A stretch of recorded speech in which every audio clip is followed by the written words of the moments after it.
Halo Happy Investor, kembali lagi dengan NH Korindo Sekuritas. Kali ini akan memaparkan salah satu emiten yang akan listing di Bursa Efek Indonesia, yaitu PT Bersama mencapai puncak TBK dengan kode emitennya baik.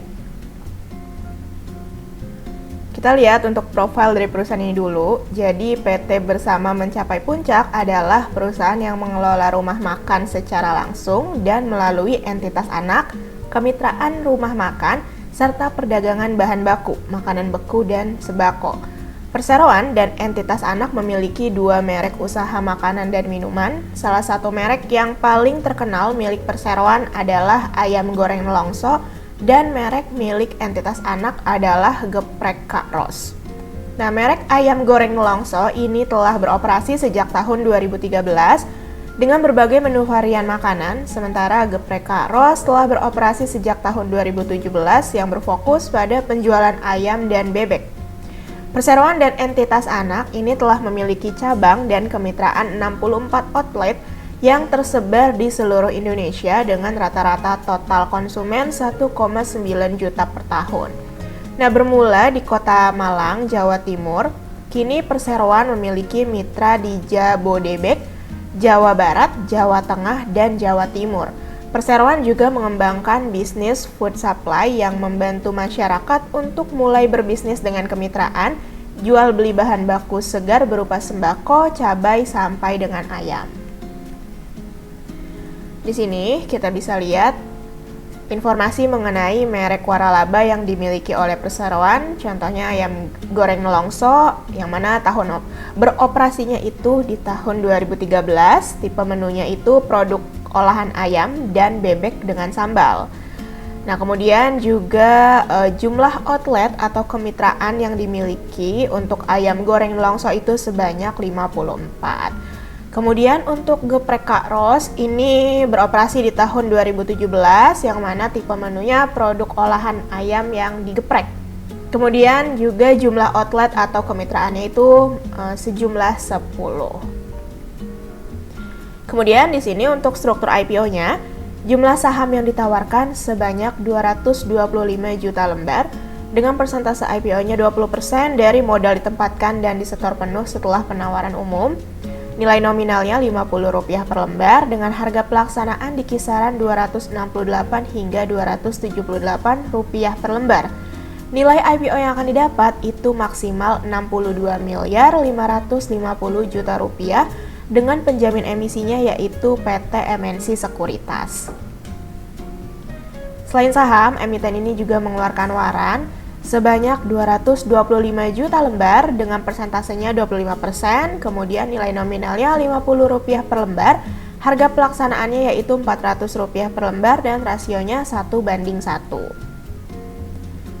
Kemudian untuk jadwal IPO, masa penawaran awal 19 hingga 24 Januari, tanggal efektifnya 31 Januari, masa penawaran umum 2 hingga 12 Februari, tanggal penjatahannya 12 Februari, tanggal distribusi saham 13 Februari, dan tanggal pencatatan di Bursa Efek Indonesia yaitu 15 Februari. Kemudian di sini dana hasil IPO akan digunakan secara rinci oleh emiten 3,5% untuk pembelian mesin dan kendaraan operasional untuk menunjang proses distribusi produk dan bahan baku yang lebih optimal. Kemudian 10,2%-nya untuk perpanjangan sewa outlet lama untuk mendukung ekspansi bisnis Perseroan. Perseroan akan memperpanjang sewa terhadap 18 outlet lama dengan total nilai sewa sekitar Rp5,6 miliar dan akan dilakukan dengan pihak ketiga. Kemudian 22,5% ini akan digunakan untuk renovasi outlet, gudang dan kantor, dan sistem otomatisasi dalam rangka mendukung bisnis Perseroan untuk penyimpanan persediaan bahan baku yang lebih besar. Nah, jumlah outlet dan gudang yang akan direnovasi oleh Perseroan masing-masing sebanyak 23 outlet.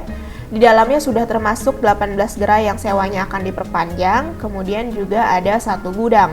Dari total 23 outlet Perseroan yang akan direnovasi, 19 merupakan outlet cabang Perseroan dan 4 outlet kemitraan Perseroan.